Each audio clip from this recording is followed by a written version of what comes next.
So with Alpha Wave 1 coming to a close, I thought now would be a good time to reflect on some of the things we have learnt by doing a top 5 series. And so that is what we're going to get into today. So without further ado, let's get into it. Hello everyone, Ragewood here, back with another Godforge video, and yes, I do own more than one shirt, but we are banging these out in preparation of the closure of the server. Now it goes without saying that a lot of this could change. This is the first alpha. Some things might be deemed too strong, some might be deemed too weak. So my thoughts may change between alpha waves, and if that is the case, I will make new videos. So this is specifically for the Alpha Wave 1. So in today's video, we are looking at weapons. Now there is a lot of weapons in the game. We don't actually know how many there are. I don't think anyone's got a full comprehensive list. So two things to note: if I have missed one that you think is absolutely bonkers, that might be because I just don't have it yet.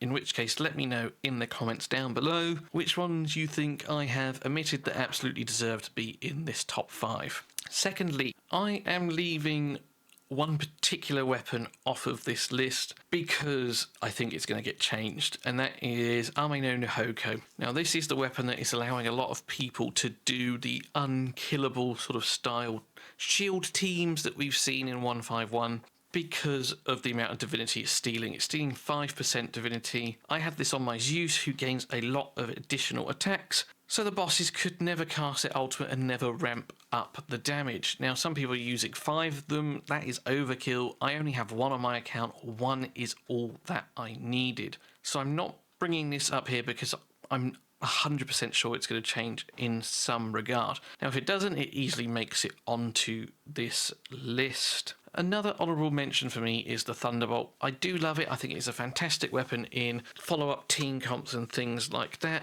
but it is very specific to those team comps. So I'm leaving it off here, even though I think it is an amazing weapon. One thing to note then before we jump into a lot of them, if there is a particular weapon that you want, the easiest way to know where to find them is by looking at the stages. So we know that 8s drop weapons. You can see that by looking at the reward previews, okay?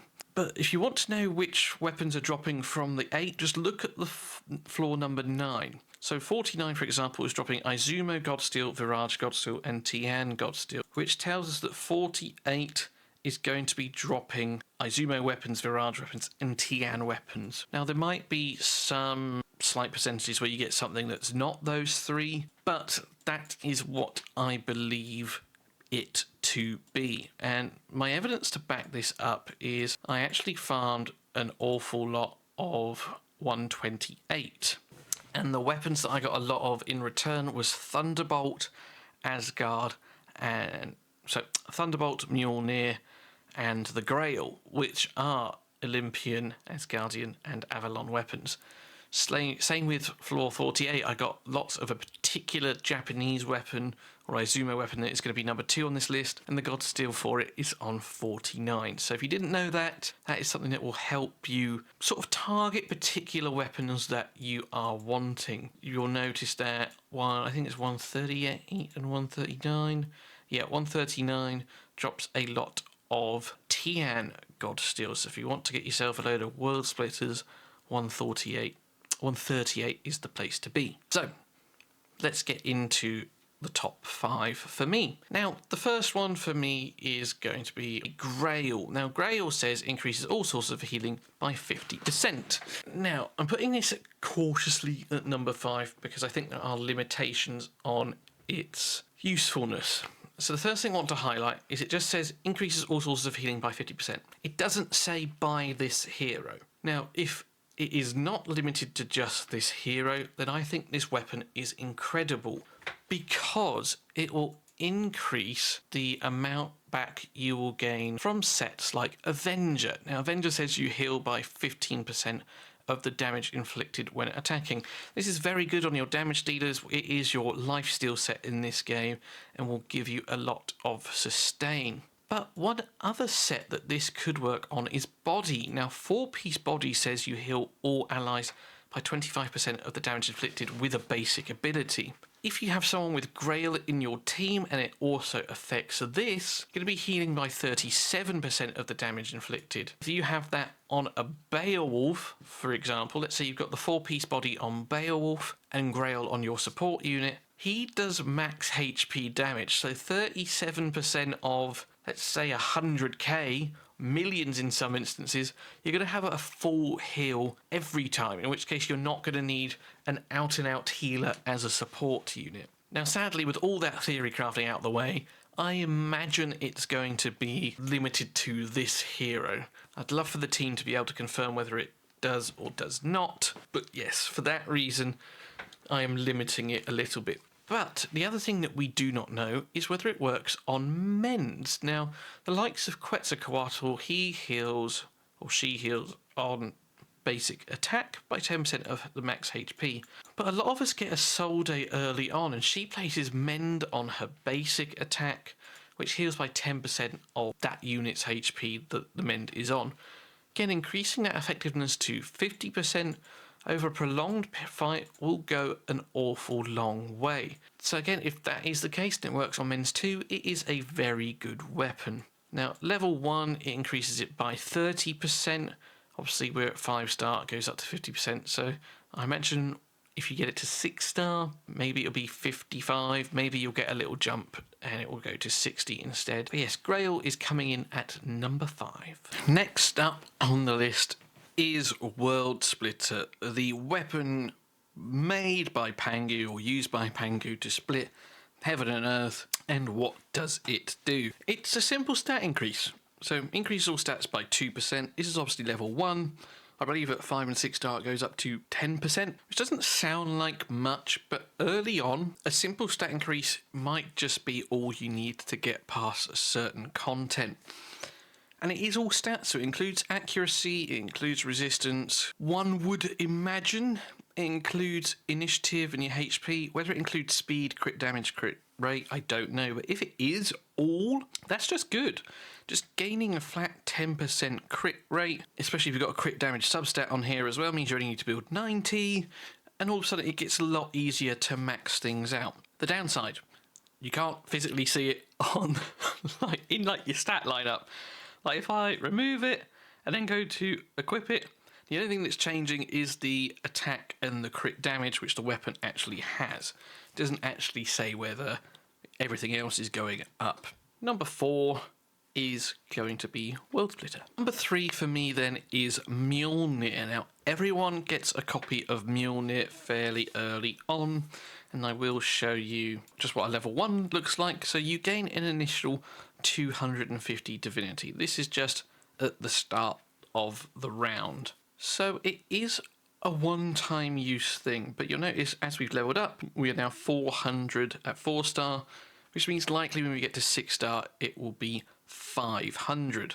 Now in Lady Shock's case, an extra 500 divinity at the start of the round means that we're going to be able to ult straight away. That can make the difference in whether you can clear a wave or not. Being able to ult straight away and then follow up with your core, or vice versa. In this case, you'd probably use your core first, then use your ultimate to reduce the core cooldown. Can help you, say, get through some of those harder waves, a bit like the World Splitter allowing you to do that with just general stat gain. This is unlocking some of your most impactful abilities right away. Now, in Aphrodite's case, an extra 500 isn't going to go a massively long way to begin with, taking her only to 700. But if you've got the Awakening as well, where you're getting 200, that's 900, you're almost halfway on Aphrodite. So I do think that Mjolnir is a very good weapon and will help you unlock some of your most impactful ultimate abilities a lot quicker, which might be make or break in clearing certain stages. So yeah, number 3 is Mjolnir. Number 2 then is a rare weapon in Naginata. Now we did sort of foreshadow this a little bit earlier. As you can see on screen, what does Naginata do? It has a 15% chance to activate a random damaging debuff at level 3. At level 4 that is 20, at level 5 that is 25%. In the right comp, this can help you get through some of those harder bosses before they become an issue. Now, you farm this on stage 48. That's where I got my most copies from. 49 gives you the God Steel to level it up. Now, the downside to this is when it says activate, it does also remove the debuff. So this is not good necessarily on units that place bleed, because bleed needs time to ramp up. However, units that place acid or blaze, this is fantastic on, because it is always 6% or 5% possibly on acid. Now, it's weaker against bosses, but it goes to like down to 1 and 1.5, something like that. But it is more damage than what a bleed will give you. And in, say, the right comps, where you have a lot of follow-up attack and you have 2 or 3 people wearing this, it can make your life so much easier. It's what I used to get through floor 60 to begin with.